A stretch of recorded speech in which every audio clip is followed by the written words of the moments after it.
En la mañana de la radio nos encontramos con Fabián Peralta, precandidato a consejero escolar en primer lugar. Por supuesto, bienvenido a este espacio, Fabián. Primer candidato a consejero escolar por la Madrid 2030. Bienvenido.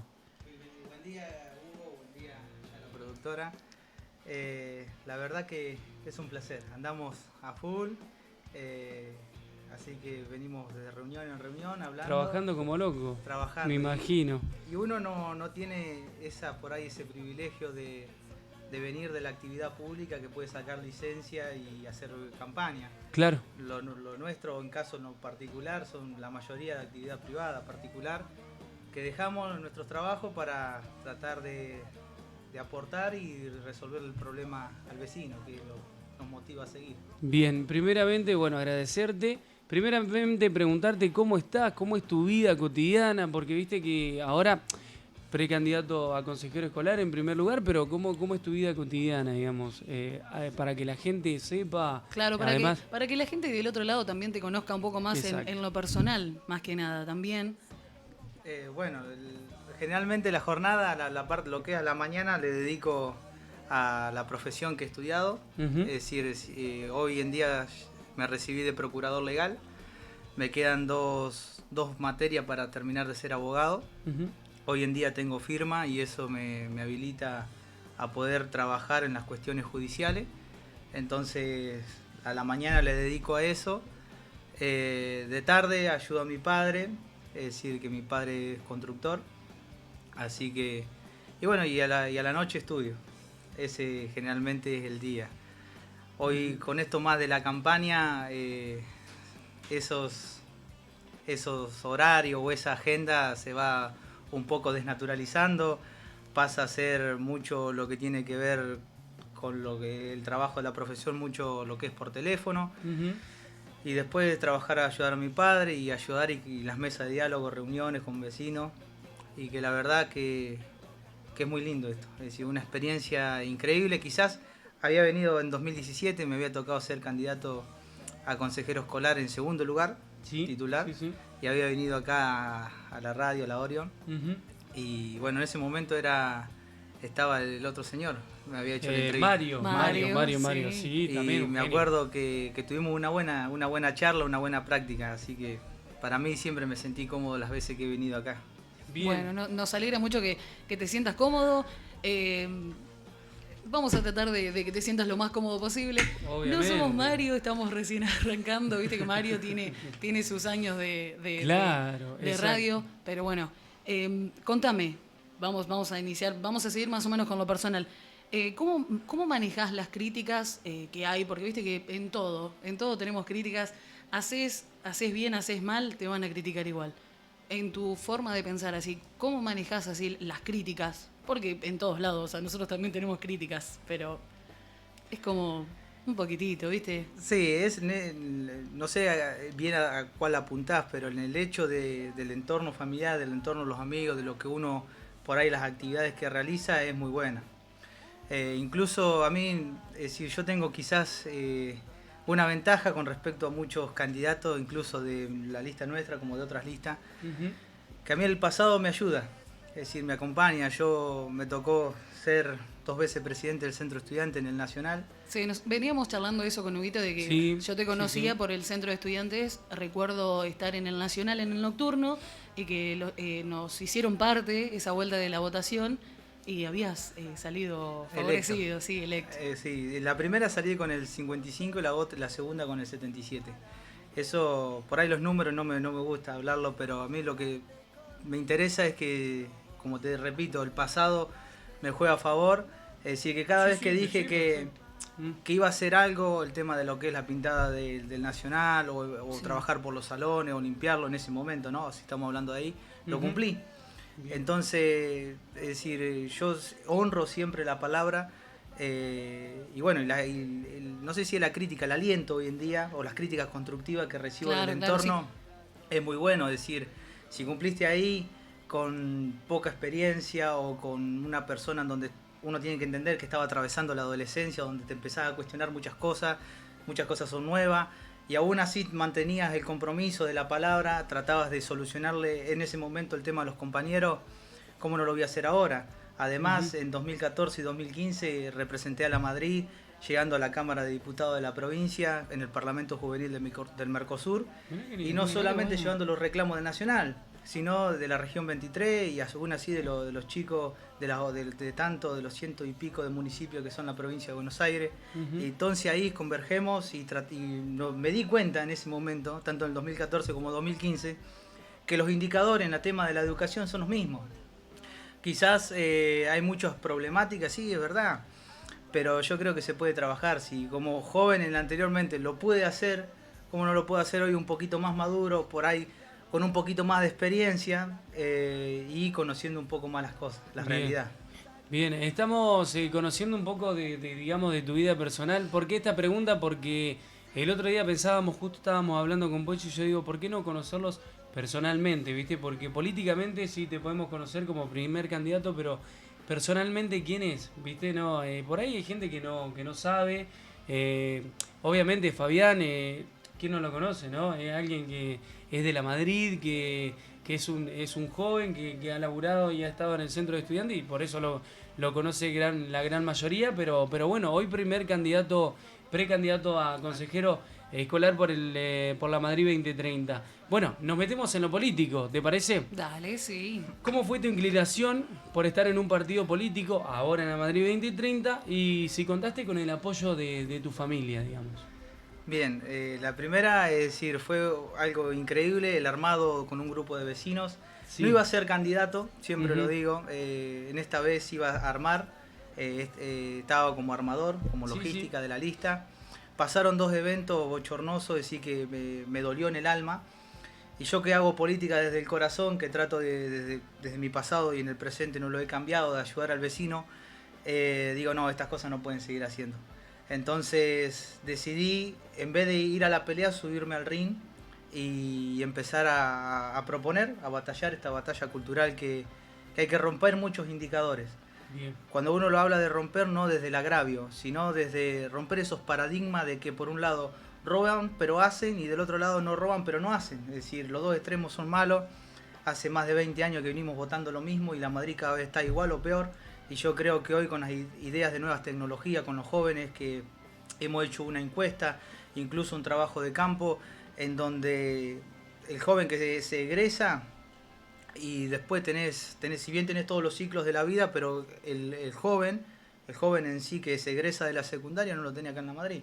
Está bien, alguno puede decir sí, se fue a estudiar, sí, pero los que vuelven de estudiar no encuentran su fuente de trabajo acá, entonces hay que trabajar duramente en eso. Y respecto del apoyo de la familia, fue increíble. Sí, mis padres van como precandidato a diputado en 7º lugar y en 10º a la provincia, es decir, nos reconocieron desde allá arriba el trabajo hecho en 2013, 2015, 2017. En 2019 no decidimos competir y volvemos hoy en el 2021. Bien, perfecto. Escúchame, ella ya le ha hablado, ¿viste? Como es un chico joven, ¿viste? Uno trata de que esto sea lo más descontracturado posible, ¿viste? Decime, contame, ¿qué sentiste cuando fuiste convocado por la Madrid 2030? Wow, es importante esa pregunta porque yo siempre lo digo, para mí es un honor y en ese momento era decir, juego, no juego.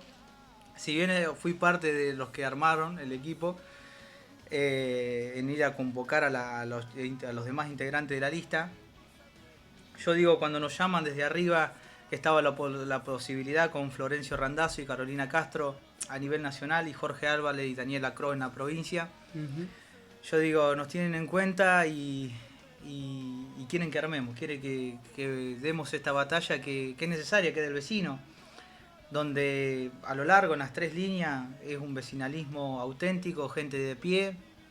Por ahí quien nos encabeza a nivel nacional, Randazzo, tiene inclinaciones justicialistas, como yo, y no las voy a negar nunca, pero hoy acá estamos dejando de lado esas cuestiones partidarias y empezando a levantar la Madrid, que es verdaderamente el futuro de nosotros. Y en ese momento fue como decir, volver a lo que amo, es decir, que me tengan presente, en cuenta. de hacer lo que amo, creo que para mí es algo importante. Yo creo que de las cosas que más valoro es la política, y no desde la política desde el político, sino desde la política como una herramienta para transformar la realidad social de la gente. Bien. Y yo creo que eso son pocos, incluso los pocos funcionarios tienen ese concepto, es decir, llegan al poder, durante campaña te prometen, qué sé yo, promesa cero, trabajo para todo, y después cuando llegan se olvidan de la gente. Por eso, en el caso del equipo que yo lidero, en el Consejo Escolar, al Consejo Escolar llevamos 25 propuestas. Es decir, muchas están en los videos, muchos están en los speech, pero sabemos que tenemos que las otras elecciones, las generales, y tenemos que seguir haciendo campaña. Y cada propuesta sale del vecino, de una mesa de diálogo que estamos haciendo continuamente. Tenemos 2, el jueves y el viernes, donde viene la diputada Daniela Gross. Acá en la Madrid vamos a tener una mesa de diálogo con gente destinada al agro, y la otra mesa de la educación. Eso se va a dar por streaming, por algún lado para verlo, digo, para... Sí, es muy interesante. Claro, en realidad las mesas de diálogo son como charlar a los vecinos, como la que fue la mesa de deporte, cuando la mesa de deporte, la mesa de juventud.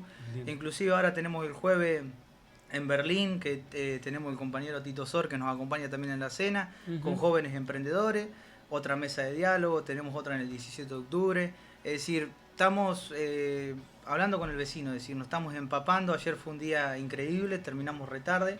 Entre medio de eso lo que hacemos es grabar spot de la propuesta para subirla. Así que si nos quieren seguir en la Madrid 2030, tanto en Facebook, en Instagram como en TikTok, estamos ahí con las propuestas. Pero sí, para mí fue un honor, volviendo a la pregunta, cuando nos desde arriba dijeron si quería participar, y es lo que amo, yo amo hacer política, porque amo ayudar al prójimo. Bien, qué lindo mensaje. Sí, la verdad que sí.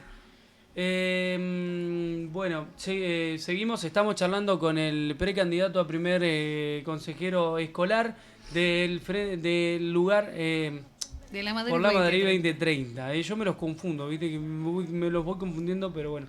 ¿Qué te hace diferente a los otros candidatos? Mira, esta pregunta es como, ¿qué te hace diferente a los otros candidatos de la lista, por ahí, de otra lista, como hoy primer candidato a consejero escolar? Bien. ¿Qué sentís y qué te hace diferente, digamos? Es una pregunta muy amplia. Primero, lo que me hace diferente es que soy de palabra, porque yo vengo a la política a recuperar 4 valores perdidos que para aquellos que dicen hacer política deberían recuperarlo, honrarlo, que son no mentir, no robar, cumplir con la palabra y no apoyar aquellas medidas que vayan en contra de los sectores que nosotros decimos representar.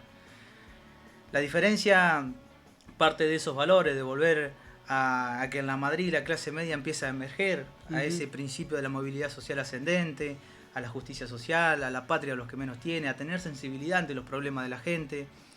Y yo cumplí, es decir, lo cumplí desde el pasado, lo sigo cumpliendo ahora. Y yo sé que las 25 propuestas que yo ahora te las voy a contar, son cosas que se pueden hacer. Y entonces yo sé que voy a cumplir. Es decir, yo no vengo acá a mentir ni a robar, sino que vengo a cumplir con mi palabra, con la palabra que doy. La diferencia con otros candidatos es simple. Para mí el valor de la palabra tiene un valor moral y ético. Yo tengo una parte que es espiritual, y yo sé que cuando doy mi palabra la tengo que cumplir, porque cuando por ahí...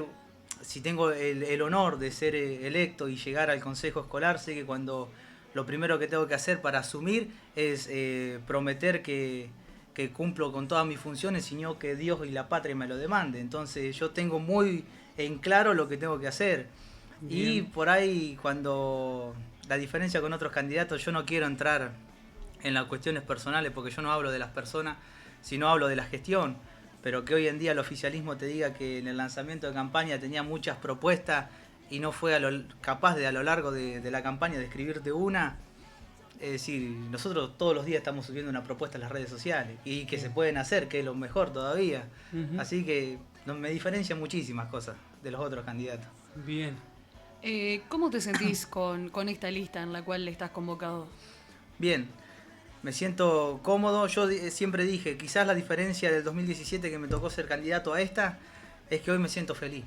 Porque te llevo como compañera de fórmula a Diana Prieto, a Rosendo García, a Cecilia Surgen y además a Alicia Duré y a Nora Costa, que están vinculadas al tema de la educación, que van como candidata a concejal. Y podemos armar un equipo de propuesta en donde yo me puedo sentir cómodo, es decir, yo puedo estar tranquilo, que sé que los demás van a estar, que están laburando a full, y eso es un equipo, es una unión. Es decir, capaz que me toca hoy encabezar la lista consejero escolar, pero eso no significa que soy más importante que los demás, ¿no?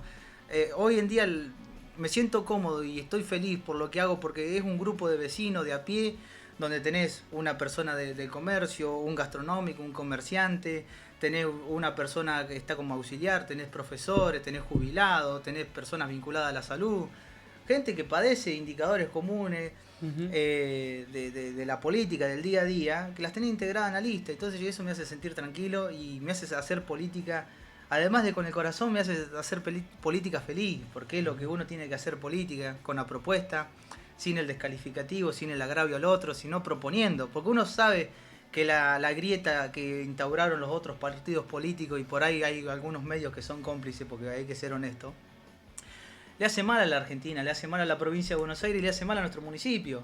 Es decir, lo bueno de hacer política en los municipios es que podés ver a la gente, al vecino cara a cara y decir yo cumplí.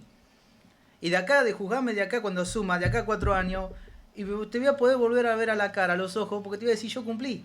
Es decir, porque lo que te estoy prometiendo no es pobreza cero, trabajo para todos. Te estoy proponiendo, por ejemplo, el Consejo Juvenil, el Consejo Estudiantil, la erradicación contra el bullying, el mejoramiento de los caminos rurales, la inclusión, pero no desde la palabra solamente, es decir, porque uno sabe que muchos dicen, todo es todo, no, por ahí no pasa la inclusión. Bien. La inclusión pasa con acciones concretas que aquellos sectores que se sientan excluidos puedan ser incluidos, es decir, ahí está la verdadera parte de la política, porque si no volvemos a caer en la discriminación, en el descalificativo al otro, en hacer acciones donde lo terminan dañando al vecino, que en definitiva es un integrante más de la comunidad. Entonces, cuando uno tiene ese horizonte, hacia allá vamos, es fácil hacer política, porque no te estoy prometiendo cualquier cosa o una cosa descabellada o que no tiene sustento. Es decir, cuando te prometo algo, sé que lo voy a cumplir. Bien, perfecto. ¿Sigo? Bueno, primeramente, ¿qué observás de la Madrid que te gustaría cambiar o dejar y qué proyectos tenés en cuanto al consejo escolar, digamos? Esta es una pregunta muy importante y déjame decirte que el otro día también nos había llegado un mensajito, como también para una opinión, que nos decía, en el consejo escolar necesitamos gente con ganas de trabajar, que no se ocupen solo de las obras, que se ocupen también de los trabajadores de la educación, que tengan que estar 2 meses para cobrar cuando toman un cargo, y así infinidades de cosas que se pueden arreglar. Los auxiliares también somos laburantes y necesitamos que se cumplan nuestros derechos, que el perseguimiento no siga, porque si haces un reclamo enseguida te hacen un acta.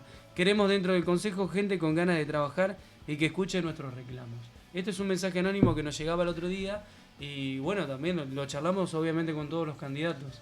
No, en ese mensaje hay 4 propuestas a lo largo del mensaje que la sustenta Nora Costa, que es nuestra compañera, que justamente debe ser compañera de esa que te mandó el mensaje. Seguramente, sí. Porque es auxiliar, trabaja en Colina, trabajó en todas las instituciones educativas excepto el Jardín Nuevo. Después en todas trabajó en la 9, en la 8, en la 2, en la 7, como auxiliar.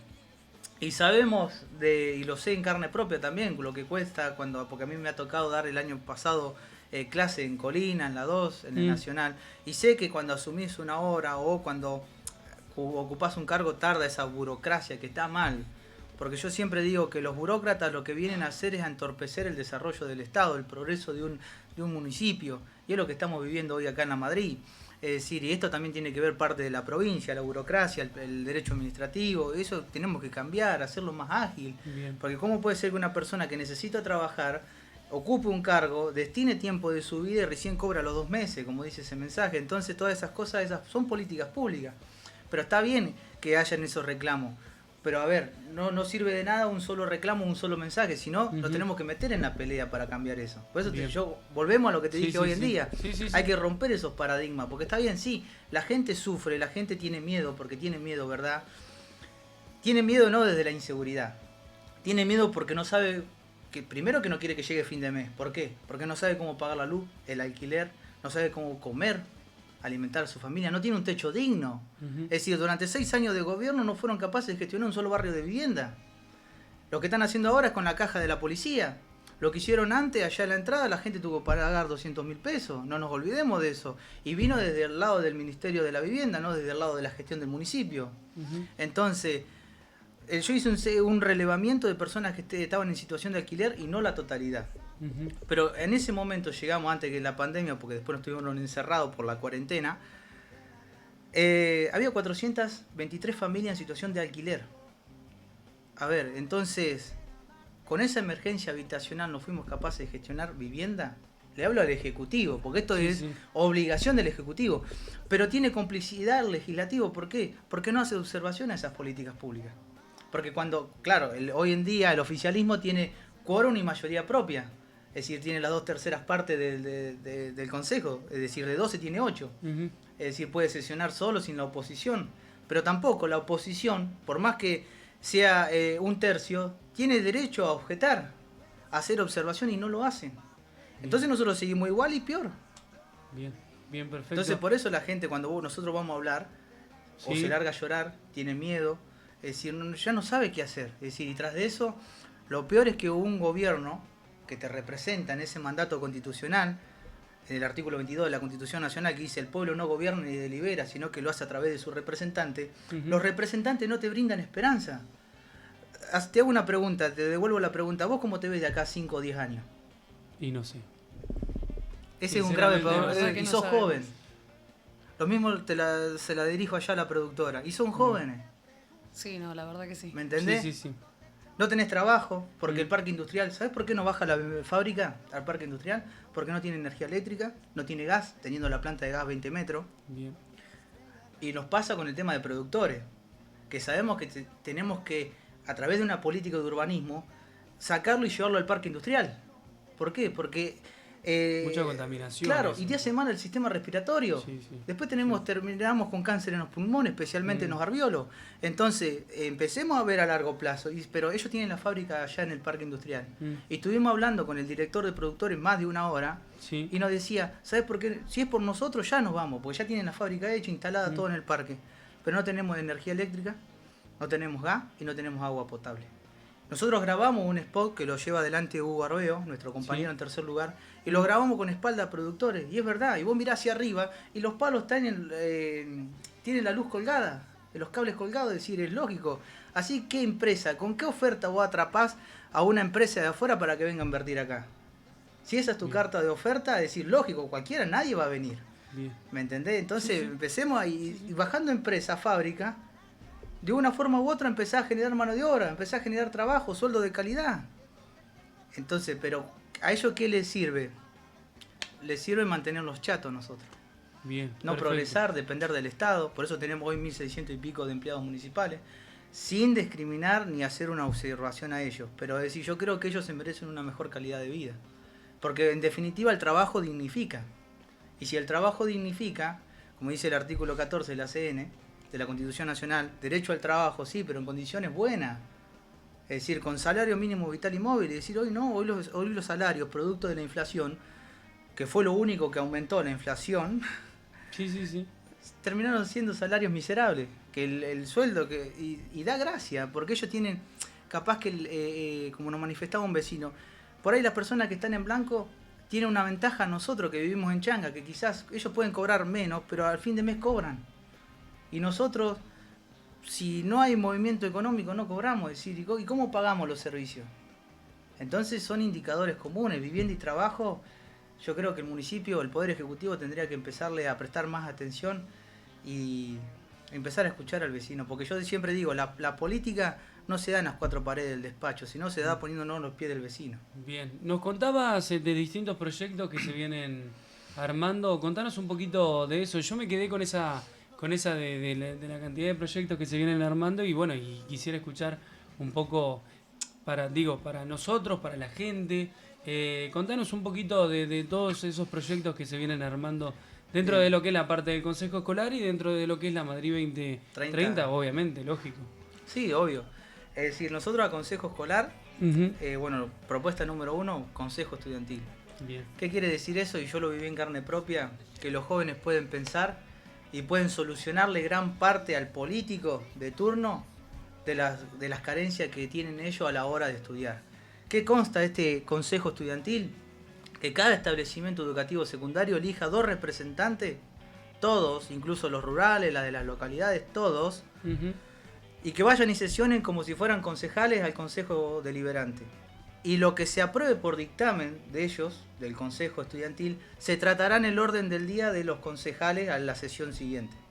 Para llevar adelante esa propuesta vos necesitás de la articulación del consejo escolar por la planificación logística y el sistema de elección de los chicos, de los estudiantes, y necesitas del consejo deliberante para que te proporcione el lugar, el acondicionamiento y aún así te trate y dé vista del proyecto. Entonces, en síntesis, necesitas que ambos consejos se tomen de la mano, que es lo que hoy no está pasando. Bien. Segundo, proponemos un consejo juvenil. ¿Qué quiere decir este consejo juvenil? Que está integrado por jóvenes, independientemente si estudian o no estudian. Es decir, donde haya un foro de capacitación, donde haya un foro para trabajar, es decir, si querés hablar de charlas de primer empleo, tenemos charlas de primer empleo. Entonces, es decir, hablar con profesionales, ver las problemáticas que tiene cada joven. Generalmente los indicadores comunes son la capacitación de oficio.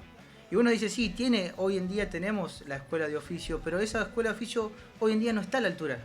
Es decir, te da el contenido teórico, pero ¿y lo práctico? Por ahí te hacen práctica, y más hoy en cuarentena, con lo que vivimos anteriormente. Es decir, te podés tener el contenido teórico, pero como pasa, por ejemplo, en la escuela agraria, que te da ese curso de inseminación, que nos hablaba un chico que se egresó con ese diploma, y dice, yo todo el contenido teórico lo sé, pero una inseminación no la puedo llevar yo solo. Si bien lo sé, es decir, pero necesito de un veterinario que esté al lado mío. Es decir, entonces de esa forma no le estamos ayudando al chico. ¿Por qué? Porque necesita un veterinario. En vez de generar trabajo genuino, generarlo así. Darle la herramienta práctica para que él mismo se pueda independizar. Entonces esa es otra de las propuestas fuertes. La tercera propuesta, yo siempre digo, yo no hago política para resolver mis propios problemas, que es la diferencia de muchos políticos de otras líneas, que hacen política por sus propios reclamos. No, de acá no, es por el reclamo del vecino. Pero en esta tercera, que es la erradicación contra el bullying, pero tomar una postura en serio, dura, firme. Porque yo lo pasé durante gran parte de la primaria y gran parte de la secundaria, y casi toda la secundaria. Y quizás en el 2017 no lo dije, en la campaña lo llevaba con una propuesta, pero esta vez, a los últimos años, se ha intensificado, inclusive con el grooming, que es lo que es el agravio cibernético. Entonces yo creo que hay que tomar una postura fuerte contra el bullying, que no solo es esas charlas largas, tediosas en gran sentido, que al adolescente, porque no está en una etapa de cuestionamiento, no le queda gran parte. Le habla por acá y le sale por acá. Entonces usar mecanismos duros, es decir, que sean prácticos, que el adolescente los pueda tomar y de esa forma empezar a erradicar el bullying verdaderamente. Porque te hago un paréntesis. Sí. Yo cuando en esa parte de la primaria y parte de la secundaria donde sé que sufrí muchísimo bullying, vos me decís, qué loco, me conocían por mi trayectoria educativa, donde fui presidente, donde llevé los reclamos incluso a la Cámara de Diputados. Yo decía, pero Fabián, ¿sufriste bullying? Sí. ¿Sabés por qué tuve tanto éxito en ese campo? Porque era tanto el dolor que el bullying me generaba a mí, que yo trataba de no guardarle odio, ni tampoco descalificarlo y devolverle el bullying a la otra persona. Entonces yo agudizaba todo eso, lo procesaba y lo ponía en práctica en ayudar al prójimo. Yo quizás, como te dije anteriormente, es decir, yo tengo una filosofía donde si me pegan en una mejilla ofrezco la otra. Es decir, porque yo no voy a contestar con el agravio, es decir, yo no tengo el odio hacia la otra persona. Por eso es lo que me hace diferente a los demás. Bien. Es decir, entonces yo sé que es durísimo en una etapa donde vos te estás cuestionando todo, que es la adolescencia, y que a su vez tus propios pares que se están cuestionando también el mismo proceso, a su vez te descalifiquen. Es decir, es un doble problema. Y vos estás en un medio donde estás haciendo deporte, lo que fuera, estás en la escuela, y todo eso genera una presión. Yo me acuerdo que me han tenido que ir a buscar incluso en ambulancia del Nacional, porque eran tantos los picos de dolores de mi familia a diario. Es decir, me iba a buscar cada 2 días mi mamá y tiene dolor de cabeza fuerte puntada, agarra migraña, sí, pero lo que no sabían nunca era por qué. Incluso ni ellos lo sabían, y lo he empezado a decir en esta campaña porque me duele que siga habiendo estudiantes que sufran lo que yo sufrí. Yo lo puedo decir que lo sufrí desde adentro. Entonces yo no quiero que sufran eso. Por eso yo, con esa propuesta, si bien no hago política para sacar cuestiones personales, pero yo sé lo que significa sufrir y vivir ese flagelo desde adentro. Y sé que hay que erradicarlo, y sé que el consejo escolar no le da importancia. Y más el bullying, digo, que es algo que se convirtió en algo tan cotidiano, digamos, en la secundaria, en la primaria, como vos decís, que vos mismo lo sufriste, obviamente. Y termina lastimando a personas inocentes, que capaz que lo que quieren es ir ahí para desconectarse o estar con el compañero o lo que fuera, estar tranquilo, y a su vez le termina haciendo bullying. Eso es doloroso, y a mí me lastimó muchísimo. Yo sé que dentro mío tengo una cicatriz enorme, pero siempre traté de ayudar. Es decir, recibía apuñaladas, golpes de palabras, pero devolvía, trataba de devolver, es decir, dándole la mano a los compañeros, ayudándolos, que estén un poco mejor, llevando los reclamos más adelante. Entonces yo siempre fui así. Es decir, y creo que por acá anda Ana Ciapina también, que me conoce, por ahí. ¿Sí? Me conoce de esto y no me va a dejar mentir. Y bueno, después la otra propuesta es la inclusión. Y te sigo hablando, y acá hay un tema duro, pero es real. Es decir, uno por ahí se jacta de que en la escuela 7 se inauguraron los baños, pero no hay un baño destinado a personas que tienen discapacidades motrices. Es decir, la única escuela que tiene un baño con discapacidad motriz es la escuela primaria número 1. El resto no. Es decir, está bien, la Real Academia Española hasta ahora está diciendo que no, es decir, el todes, la palabra no se puede ser utilizada porque, es decir, no está aprobada, está bien. Pero quieren incluirlo, vamos a incluirlo en serio. Es decir, hagamos a esta persona que, el caso, nosotros llevamos a Leo Leal en la lista, candidata número 4 a concejal titular, y ella ha padecido, como todos sabemos, con el problema de su hija, con Milagro, a la cual tratamos de siempre tenderle una mano, tratar de ayudar y estar presente. Es decir, como equipo, preguntándole a Leo cómo está, cómo sigue. Es decir, el otro día nos manifestaba otras inquietudes. Entonces nosotros nos vamos empapando de un tema que para nosotros por ahí decía, está bien, como no lo padecés, no lo sufrís, vos lo crees menos importante. Pero cuando te empiezan a contar la realidad, que por ejemplo cuando ella tenía que ir a estudiar, tenía que hacer sus necesidades antes de ir a la escuela, y luego la hacía después, porque durante el periodo educativo, es decir, el establecimiento educativo no tenía, es decir, sí, está vulnerando un derecho básico. Es una necesidad más que básica hacer tus necesidades. ¿Me entendés? No sé si me estás comprendiendo. Sí, por supuesto. Y esto no lo tiene el Consejo Escolar. Y es necesario los baños para personas con discapacidades motrices. Te digo otra, cuando se inauguró la pileta climatizada, viste que tiene la rampa para las personas que tienen estas discapacidades motrices, es más angosta, es decir, no tuvieron la logística como para decir, bueno, sí, mide 90 centímetros la silla rueda, bueno, la hicieron de 90 centímetros, pero la discapacidad motriz es más grande. Entonces, ¿qué nos contaban los propios profesores? Que tenían que hacer fuerza para que incluso Midi podía ir a la pileta de natación. Es decir, porque la silla es más grande que la pista. Lo mismo pasa en el bañario. Entonces, eso son logísticas, pero ¿sabes por qué pasan? Porque no se capacitan, porque son inoperantes a la hora de gestionar. Entonces, pasan estas cosas. ¿Qué tenemos que hacer? Volverla a romper y volverla a hacer de nuevo. ¿Y qué eso qué implica? Volver a destinar recursos. ¿Por qué? Por no estar capacitado a la hora de gestionar. Te cuento otra, que es otra propuesta, que nosotros tenemos mayor logística en los establecimientos educativos. Vos me decías de que se jactan haciendo establecimientos educativos, pero ¿qué pasó en Colina? Que fue una de las secundarias que entregaron hace poco. En cada salón hay un solo enchufe y está allá arriba. Decime vos, hoy en día, con las nuevas tecnologías donde se le puede llegar a entregar a todos los estudiantes la computadora, ¿qué van a tener que recurrir al alargue? Lo que eso genera, la peligrosidad en la cuestión de seguridad para los estudiantes, ¿eso qué es? Falta de logística. En la escuela agropecuaria cambiaron todos los calefactores. ¿Y dónde están el resto de los calefactores? Porque se los retiraron nuevos. Estaban funcionando, lo cambiaron todo, ¿y dónde está? Entonces nosotros proponemos un registro de activos, donde todo lo que esté en funcionamiento, que cada cosa que sea de dominio público, además de que sea transparente y pueda tener acceso todo, porque es de una cuestión pública, saber en dónde está cada cosa. El horno industrial que tenía la escuela agropecuaria, porque ellos contaban con comedor, lo sacaron, le dieron uno más nuevo. ¿Y dónde está ese que estaba funcionando? ¿Me entendés? Entonces, bien, proponemos también un registro de activos, es decir, de que lo que nosotros pagamos de nuestro bolsillo con nuestros impuestos, ¿dónde está? Que haya transparencia. Yo creo que es fácil de hablar, y hoy en día, donde tenés un consejo escolar donde tenés 4 voces de un solo partido, donde uno opina y los otros 3 apoyan la moción, yo creo que es necesario que haya una voz distinta, que haya un control. Lo mismo en el consejo deliberante. Una propuesta que también articulizamos entre ambos es los caminos. Tenemos 1.300 y pico de kilómetros de caminos rurales. ¿Sabes por qué no y bajaron hace años, hace 2 años, 2 años y medio, bajaron una Champions, que hicieron un acto increíble en el medio de la plaza porque habían bajado una motoniveladora. 14 millones de pesos, un equivalente a 50 viviendas entregadas para habitar. Pero está bien, ellos priorizaron los caminos rurales. Que está bien, haber una emergencia vial. Pero ¿qué pasa? Hoy los caminos siguen estando mal.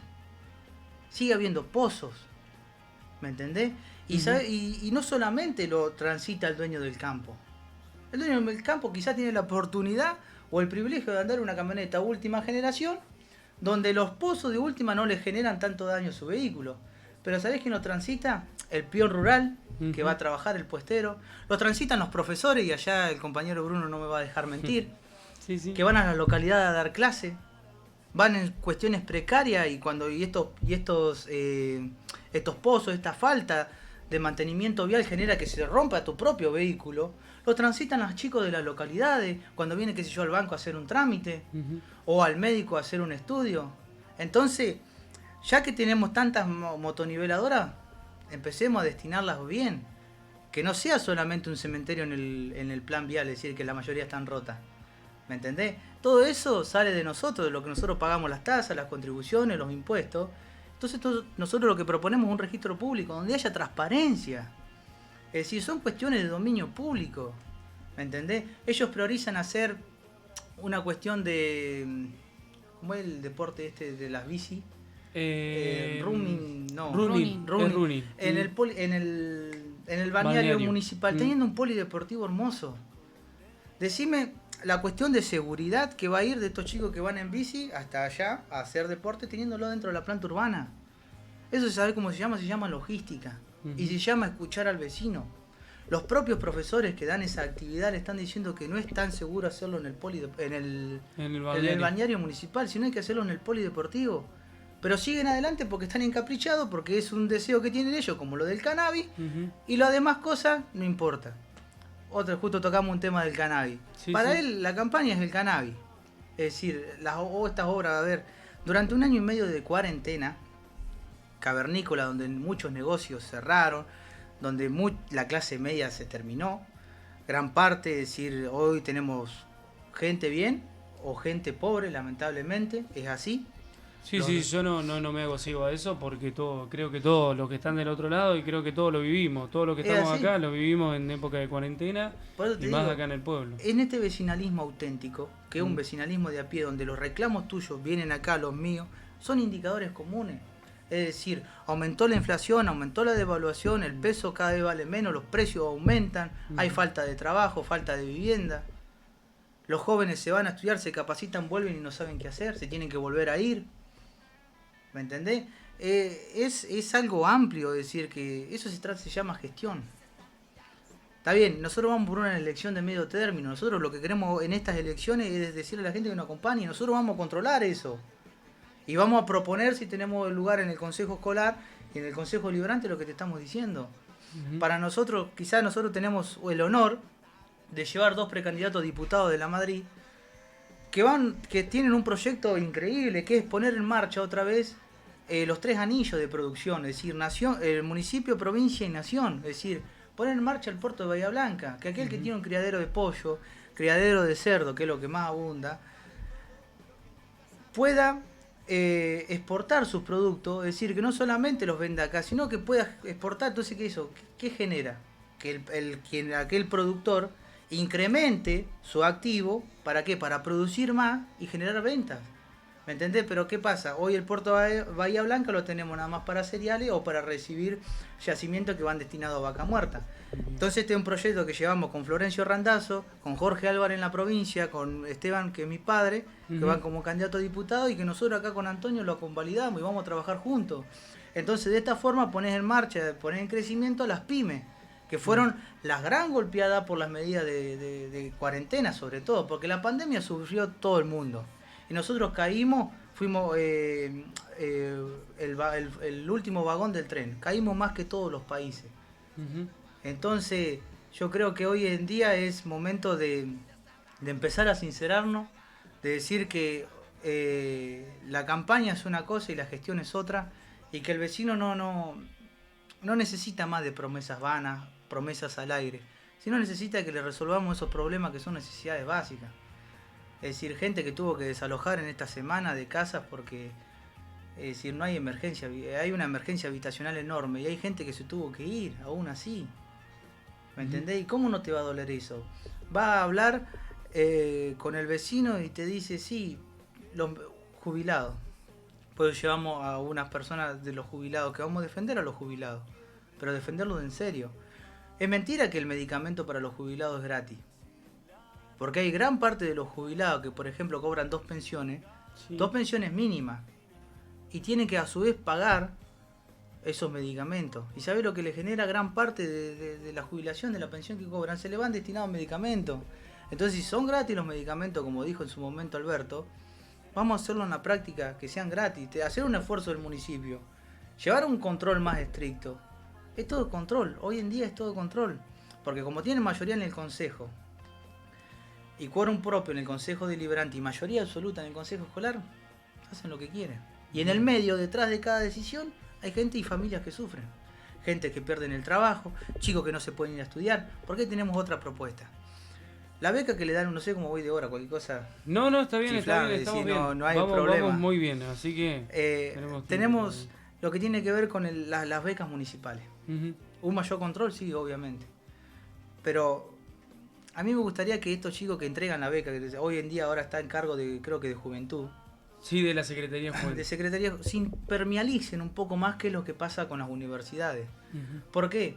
Creo que lo que hemos estudiado, o por ahí hemos estudiado afuera también, las universidades no solamente funcionan de marzo a diciembre, funcionan enero, febrero también. ¿Por qué? Porque tenés los cursos de verano. ¿Qué significa esos cursos de verano? Que las materias que no pudiste meterla durante el año, en los semestres o en el anual, las podés meter en ese curso de verano que te dan, que es más intensivo, es mucho más horas le tenés que dedicar porque es más corto. Es lógico. Pero ¿qué pasa? El chico que está afuera, durante esos 2 meses necesita sustento económico. ¿Y qué le hacemos? Le cortamos las becas. ¿Me entendés? Porque acá se da de marzo, se da en abril con el retroactivo de marzo, y se da hasta diciembre. Y yo creo que hay que acompañar a los chicos ahí. ¿Por qué? Porque de 250 chicos que hemos hecho el balance, 50 se pueden ir a estudiar. De esos 50, 30 se gradúan. Y de esos 30, solo 10 se gradúan en tiempo y forma. ¿Qué pasó entre medio? El chico que no se puede ir a estudiar, en esos 200, ¿por qué? Porque quizás no quiso estudiar, porque tuvo que salir a trabajar, porque quizás tuvo que sostener a una familia, que también no lo podemos ignorar, sino que le tenemos que dar herramientas para que pueda progresar, o que los padres no pueden bancarle la carrera, los costos que significa la carrera universitaria o terciaria a sus propios hijos. Después, entendemos que otra de las propuestas que hay que mejorar es el nivel educativo de la secundaria. Eso viene desde provincia, los consejos escolares no representan al municipio, representan y dependen de la provincia. Si bien los eligen el municipio, pero se define la cantidad de consejero escolar en proporción a la cantidad de establecimientos educativos que haya en el partido. Como hoy en el partido de General Madrid tenemos menos de 60, se eligen 4. Cuando haya más de 60 se va a pasar a elegir 6. Eso es una regla que está en provincia. ¿Qué pasa? Los consejeros escolares tienen incidencia directa en los planos curriculares en que bajan para que los profesores empiezan a enseñar a las clases a sus alumnos. Entonces hoy entendemos que cuando uno egresa de la secundaria para irse a estudiar a un terciario o una universidad, hay un abismo gigante. ¿Qué tienen que hacer los chicos que egresan? Irse a capacitar con particulares para poder pasar ese examen de ingreso. Porque decir, el nivel de la secundaria no está a la altura de una universidad. Y cada vez que sigamos con esta política de decir, a mí me ha pasado como profesor, y en un cierre de nota, donde he tenido que poner números amarillos y números rojos, verdes y rojos. No sé si te ha pasado a vos, Bruno. ¿Y eso qué significa? Que los desaprobás. ¿Por qué? Porque no rindieron la materia. Pero hay una bajada de línea, y más de lo que hubo en pandemia, de decir, los chicos tienen que pasar. Entonces, con todas esas políticas públicas, vos estás generando que se egrese una persona cada vez más analfabeta. Y nosotros que como Argentina somos uno de los pilares de la educación pública, que la empezó con Sarmiento y la forjó el justicialismo, si no nos puede pasar ahí. Hoy en día, ¿vos te has preguntado por qué no tenemos el rendimiento de las pruebas de PISA? No.